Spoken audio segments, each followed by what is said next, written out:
la demande, d'accord? Donc, on a la dernière fois, je vous ai déjà expliqué de quoi s'agit-il, le principe, d'accord? Donc, on a le coup, on a parlé de deux choses très importantes, d'accord? Donc, nous avons commencé par le stock, l'approvisionnement, d'accord? Donc, ce sont au fait deux choses reliées, bien évidemment, et l'objectif était toujours de trouver un équilibre entre les deux. Donc, je fais quelles sont les méthodes d'approvisionnement, d'accord? Je fais quels sont au fait les différents types de stocks qui existent.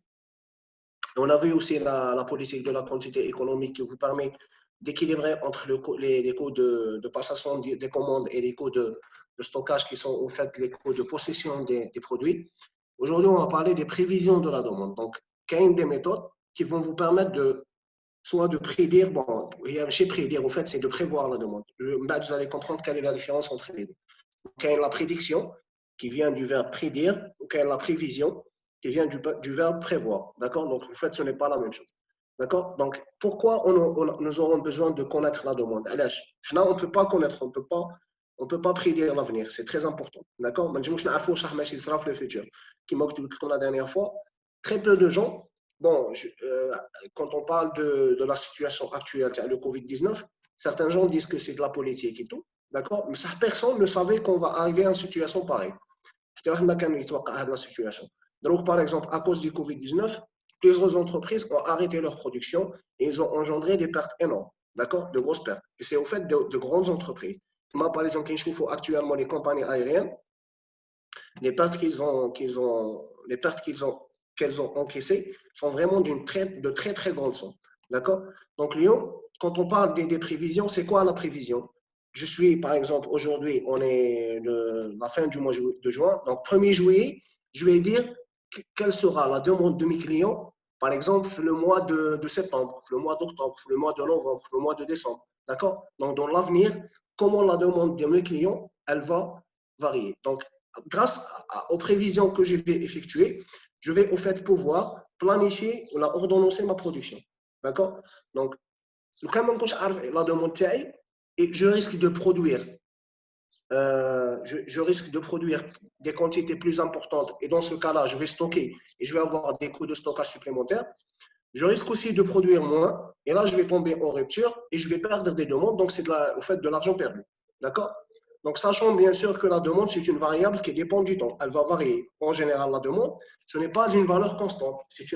En général, c'est des variables aléatoires. On appelle ça des time series. Pourquoi des time series? Parce que c'est une variable, au fait, qui dépend du temps. D'accord? Donc, pour ce faire, on va utiliser soit on va prédire la demande, ou là, on va prévoir la demande. Donc, la prédiction, c'est quoi? C'est une estimation qui est basée sur l'expérience, ou là, sur l'intuition. D'accord? En utilisant des méthodes qualitatives, mais chez quantitatives. D'accord? Par exemple, quelqu'un qui est expert dans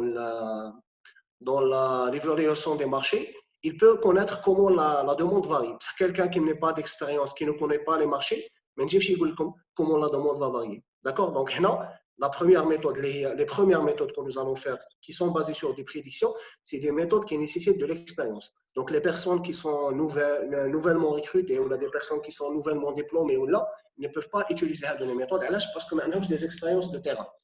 OK? Deuxième technique, c'est ce qu'on appelle les prévisions, le forecasting. Donc, c'est des estimations objectives qui sont au fait basées sur des méthodes mathématiques. D'accord? Ce qu'on appelle des extrapolations. Comment ça se passe maintenant? Vous allez prendre les données le passé. À base de ces données-là, vous allez essayer de prévoir l'avenir. Comment la demande va varier? On a par exemple le 1er juillet 2020. Là, quelle est la demande le 1er juillet 2019. Donc, en fait, je vais me baser sur la demande qui a été faite. D'accord? Pour voir comment la demande, qui est la demande de l'AMNIFAT. Et là, je vais à peu près savoir comment sera la demande le mois prochain. D'accord? Vous arrivez à me suivre, Riek? Oui. Parfait. Si vous avez des questions, vous m'arrêtez, il n'y a pas de problème.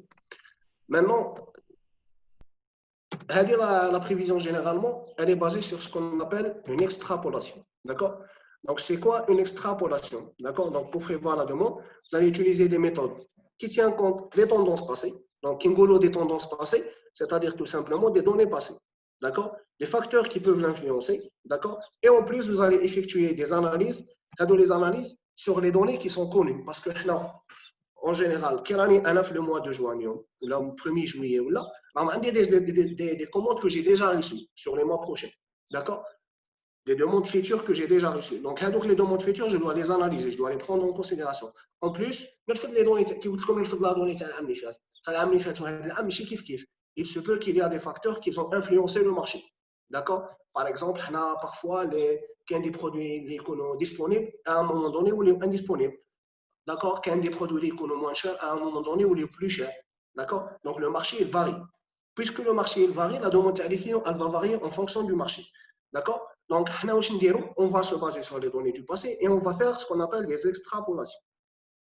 La dernière fois que je me dis comme un exemple, tu as la consommation d'électricité. D'accord? La consommation d'électricité, généralement, par exemple, sur l'algas, pour prévoir la consommation les mois prochains. Ils prennent, par exemple, le 1er juillet 2020, ils prennent la consommation le 1er juillet 2019. D'accord? C'est quoi? On va utiliser les données de l'AMNIFED, d'accord? Pour voir pour pouvoir calculer la consommation le 1er juillet 2020, on va prendre la donnée, d'accord? La même date de l'année passée, d'accord? Mais ce n'est pas un facteur suffisant. Parce qu'il se peut que la journée, par exemple, mais a la même température. Parce que la température, c'est un facteur qui influence la consommation d'énergie. D'accord? Par exemple, il a par exemple un effet sur la date quand 30 degrés ou 38 degrés, et ben le nombre d'utilisateurs des climatiseurs augmente. D'accord? Donc, dans ce cas-là, la consommation elle va augmenter. En plus, il a des données sur des consommations qui existent déjà. Par exemple, 30 juin, 31 juin, des journées avec des mêmes températures ou avec des températures qui varient. À peu près, ça va nous permettre de connaître comment la demande, de prévoir la demande sur une date future. Comme l'idée?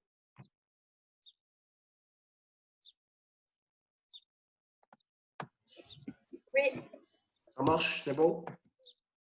Et on continue. D'accord? Donc, les demandes ont en fait plusieurs types. D'accord? Donc, on a dit déjà que les demandes, la demande, elle varie en fonction du temps. Bon, une demande constante, c'est rare. C'est vraiment très rare. C'est une croissante, les croissantes, d'accord, sur une longue période de temps. D'accord? Donc, c'est une demande là, c'est une demande qui est complètement décroissante, c'est une demande qui est au fait constante. C'est aussi une demande répétitive. D'accord? Bon, les trois, ils ont une tendance.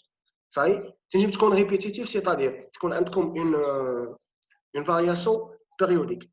Par exemple,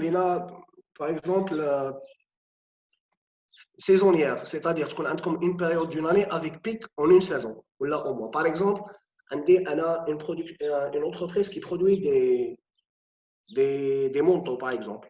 Ça y est, des vêtements qui sont utilisés pour l'hiver. Donc, au fait, je vais vendre des quantités bien déterminées, ça je vais avoir un pic l'hiver. Est-ce que vous êtes d'accord? Parce que l'hiver, les manteaux seront plus utilisés que l'été.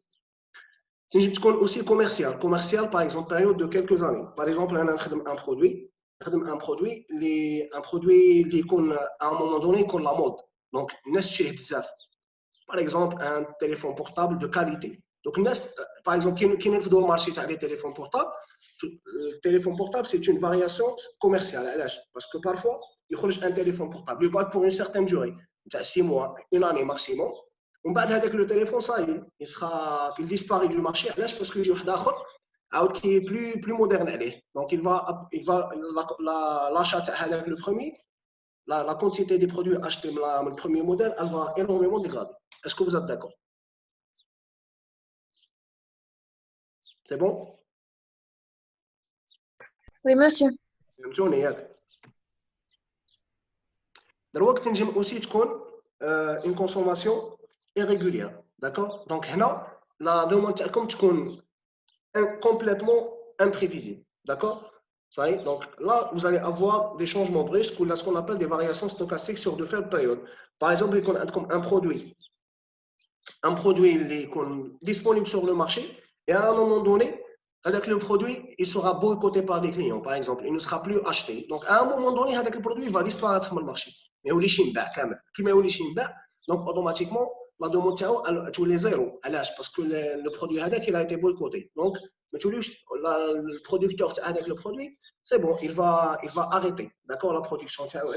Parce que la variation, elle est brusque. Il connaît bien, par exemple, une quantité importante, il sera un boycott, donc logiquement, avec le produit, il ne sera plus vendu. Donc, il y a la décroissante, décroissante, parce qu'il a son elle sera décroissante. Elle ne varie pas, elle n'est pas saisonnière parce que comme une variation répétitive, mais là vous allez avoir un changement brusque. Donc tu veux une certaine quantité à un moment donné, baisse le produit. Donc là c'est un changement irrégulier. C'est bon?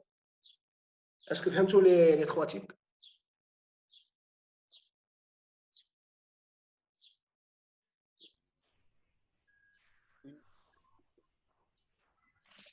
كنت تسمعوني ياك؟ اي ما فهمناك. D'accord? Donc, c'est à peu près c'est des schémas qui vont vous permettre qui expliquent au fait les variations des demandes. D'accord? Donc, c'est la figure A. D'accord? Vous avez une demande qui est constante. Donc, vous voyez bien que la demande elle ne varie pas beaucoup. D'accord? C'est-à-dire, si on veut, elle varie à peu près autour d'une valeur moyenne. D'accord? C'est à peu près autour d'une valeur moyenne. Donc, c'est le temps. L'idée, c'est la demande. Donc, vous avez des variations sur l'arbre. Vous voyez ou là? Donc, à peu près la demande, comme là, presque constante. Pas constante, bien sûr. La demande, je ne sais pas constante, mais comme c'est la même valeur à travers le temps. Impossible. Une demande, c'est là où ça va. Ça a des variations, faire de la figure A. Les variations sont l'arbre. Par exemple, tu conseilles quand tu les 48, tu les 49, tu les 46, ça te 52. Donc, au fait, là, vous êtes en train de varier autour d'une valeur moyenne.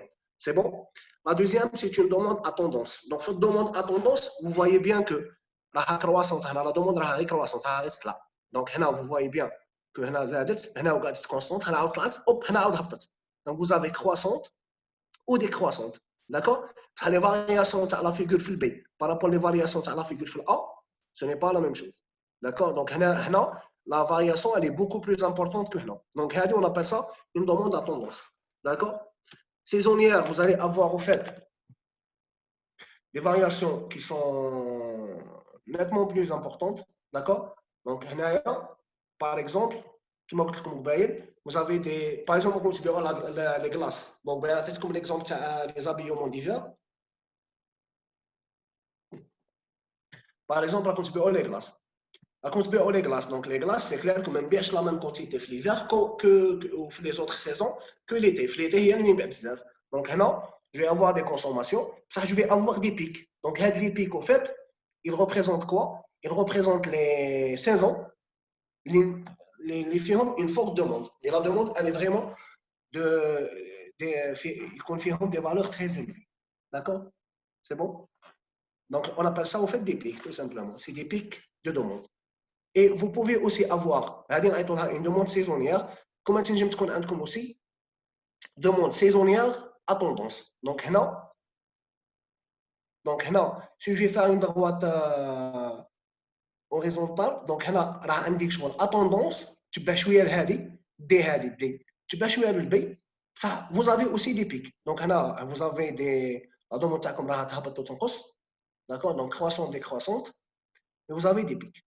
C'est bon, donc il y a des demandes saisonnières à tendance. Est-ce que vous fahmtوني? Oui. Très bien, parfait. Donc, on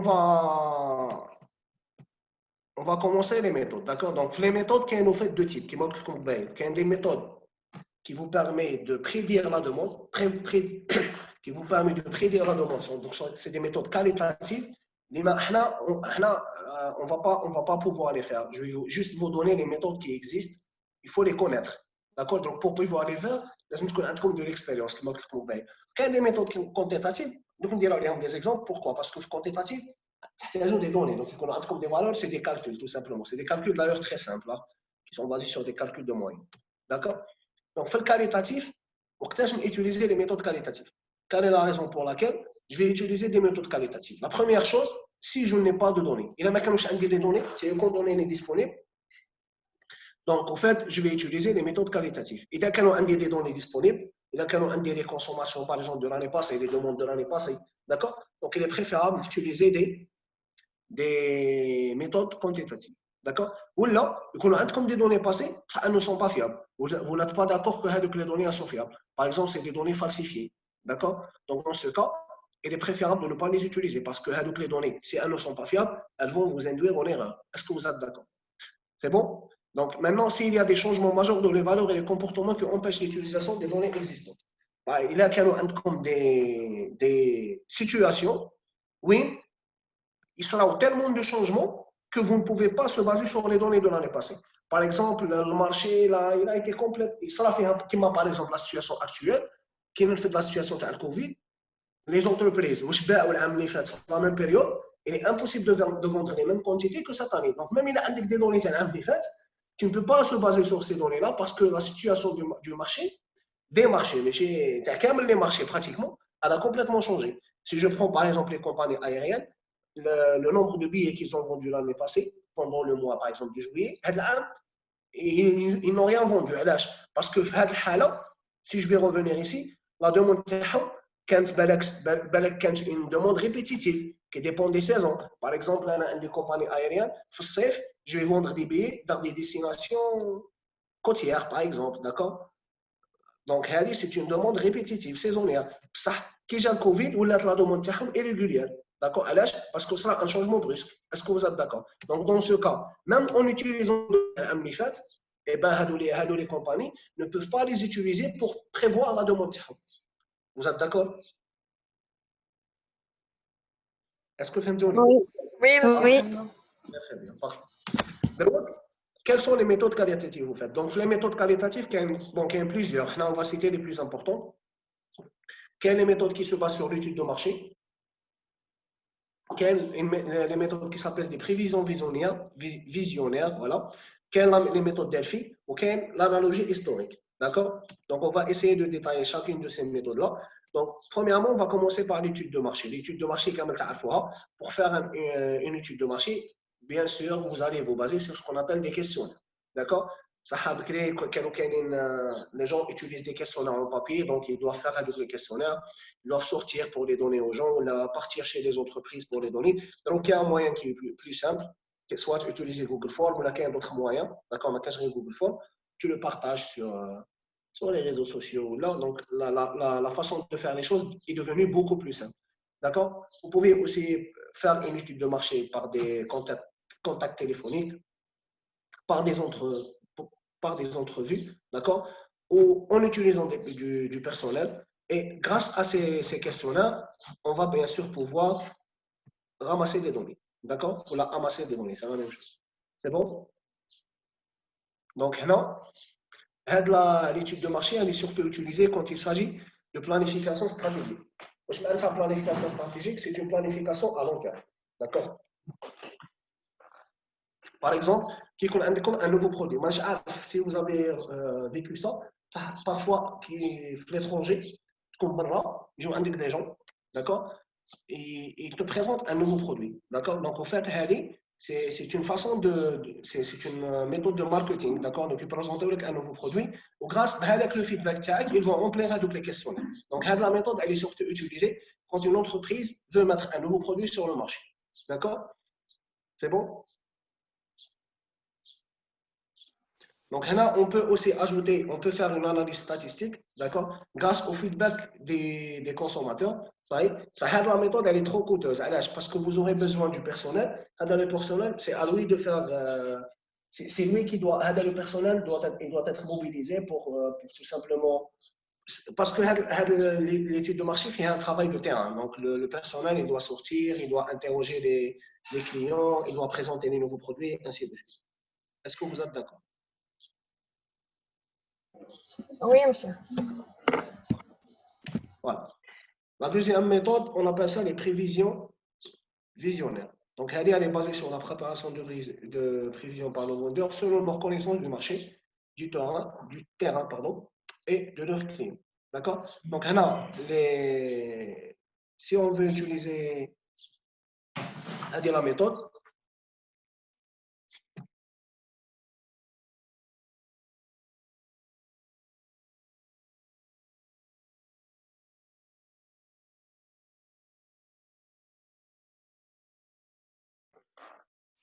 Donc, la méthode, elle est utilisée.